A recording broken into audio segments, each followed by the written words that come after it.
Hello friends, welcome to our official channel the goal achiever. एक बहुत बड़ी news और बहुत बड़ी खुशखबरी, स्टेट बैंक ने क्लर्क की वैकेंसीज रिलीज कर दी है और बहुत ही बम्पर वैकेंसीज 14,000 प्लस वैकेंसीज आपको देखने को मिल रही है। जब आप नोटिफिकेशन देखोगे तो करंट वैकेंसीज 13,700 के आसपास और बैकलॉग वैकेंसीज भी 600 समथिंग है। तो टोटल आप अगर आप उसको जोड़ोगे तो टोटल 14,000 प्लस वैकेंसीज आपको देखने को मिलेगी। और एक ये प्रीवियस 10 सालों में सबसे बड़ी वैकेंसीज है स्टेट बैंक के द्वारा क्लरिकल पोस्ट के लिए। इतनी बड़ी वैकेंसीज पहले कभी देखने को नहीं मिली। विद इन 10 ईयर्स इतनी बड़ी वैकेंसीज नहीं है। मैक्सिमम 7,500 8,000 के आसपास वैकेंसीज आई है, लेकिन 14,000 प्लस वैकेंसीज बहुत बड़ी अपॉर्चुनिटी है। अगर आप इसके लिए एलिजिबल हैं तो आप जरूर इसके लिए बहुत जम के तैयारी कीजिए। ये एक बहुत बिग अपॉर्चुनिटी है।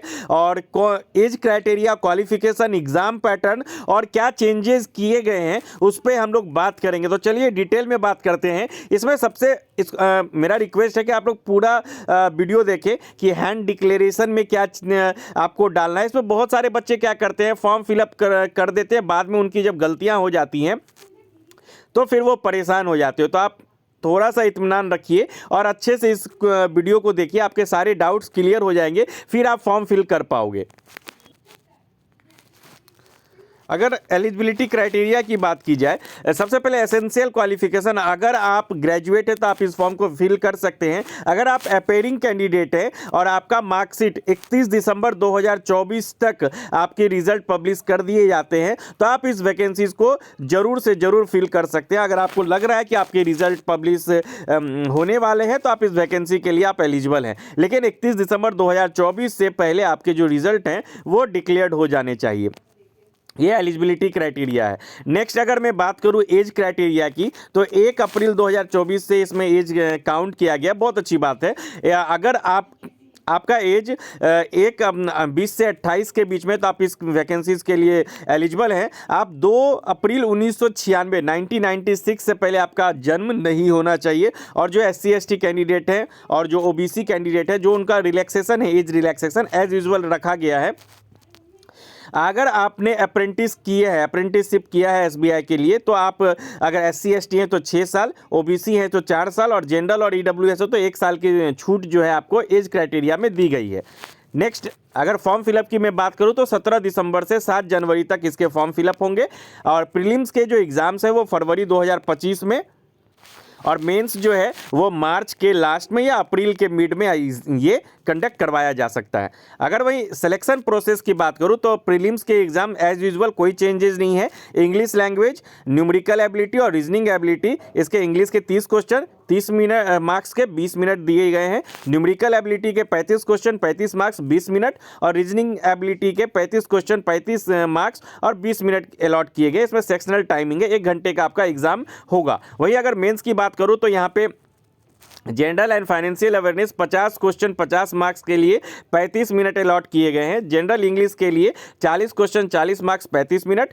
क्वांटिटेटिव एप्टीट्यूड यानी कि मैथ्स 50 क्वेश्चन 50 मार्क्स 45 मिनट और reasoning ability and computer aptitude, हालांकि कंप्यूटर के क्वेश्चंस रहते नहीं है, तो 50 क्वेश्चन 60 मार्क्स के 45 मिनट इसके लिए दिया गया है। सेक्शनल टाइमिंग है, 190 क्वेश्चन के लिए ओवरऑल 200 मार्क्स के एग्जाम्स होंगे, जिसमें ओवरऑल 2 घंटे 40 मिनट का आपका एग्जाम होगा। और एक चीज़ बता दूं, इसमें अगर पे की बात करूं, सैलरी की बात करूं, तो अगर आप मेट्रोपॉलिटन सिटी में है तो आपका अप्रॉक्स 46,000 जो है अराउंड आपकी सैलरी बनेगी। इसके अलावा भी बहुत सारे अलाउंसेज इसमें आपको ऐड ऑन होंगे, तो लगभग 50,000 के पास आसपास आपकी सैलरी होगी। और ईयरली अगर आप काउंट करोगे तो 6 लाख के आसपास आपका ईयरली पर एनम आपका पैकेज हो गया। 6 मंथ का आपका प्रोविजन पीरियड रहेगा। वहीं अगर बात करूं थंब इंप्रेशन की, तो आप लेफ्ट थंब ब्लैक इंक से आप यूज कीजिए। उसके बाद आप बहुत सारे बच्चे क्या करते हैं, हैंड डिक्लेरेशन में IBPS वाला हैंड डिक्लेरेशन डाल देते हैं, तो यह ना करें। यहाँ पे जैसे आई राम कुमार मेरा नाम हुआ, डेट ऑफ बर्थ जो है वो मेंशन करना है, फिर hereby declare that all the information submitted by me in the application form is correct, true and valid. I will present the supporting documents as and when required. The signature, photograph and left thumb impression is of mine. ये आपको वहां पे mention करना है। और फिर आपको इस ये मेंशन करके फिर आपको ब्लू या ब्लैक पेन में आपको लिखना है, फिर आप इसको अपलोड कर सकते हैं जेपीजी फॉर्मेट में। तो और लेफ्ट थंब इम्प्रेशन में आप ब्लैक पेन का यूज़ कीजिए, अगर हो सके तो सिग्नेचर में भी ब्लैक पेन का यूज़ कीजिए। ये एक इम्पॉर्टेंट पॉइंट था। और ये तो हो गई पे स्केल की बात। और मैं बता दूं कि आप जिस भी स्टेट से चाहें आप उस स्टेट से अप्लाई कर सकते हैं, और अप्लाई करने के बाद अपना सेंटर जो है आप लोकल में आप उस सेंटर को ले सकते हैं। अगर मैं सपोज कीजिए कि अगर मैं बिहार से हूं, मुझे अप्लाई गुजरात करना है, तो मैं गुजरात से अप्लाई करके अपना जो सेंटर है वो लोकल अपने आसपास, जो मेरे शहर के आसपास या मेरे शहर में अगर टीसीएस का सेंटर है तो मैं वहां पे उसका ले सकता हूं। प्री और मेंस के एग्जाम आप लोकेलिटी में दे सकते हो। जब आपका फाइनल सिलेक्शन हो जाएगा तब आपको डॉक्यूमेंट वेरिफिकेशन और लैंग्वेज प्रोफिशिएंसी टेस्ट के लिए आपको वहां जाना पड़ेगा। तो एक बहुत बड़ी अपॉर्चुनिटी है, और इससे रिलेटेड मैं लगातार 1-2 दिन वीडियो डालूंगा। जो भी डाउट्स आएंगे बच्चों के तो आप कमेंट जरूर कीजिए अगर आपके कोई भी डाउट्स है। एक बहुत बड़ी अपॉर्चुनिटी है, और इसके एग्जाम के लिए कैसे प्रिपरेशन करना है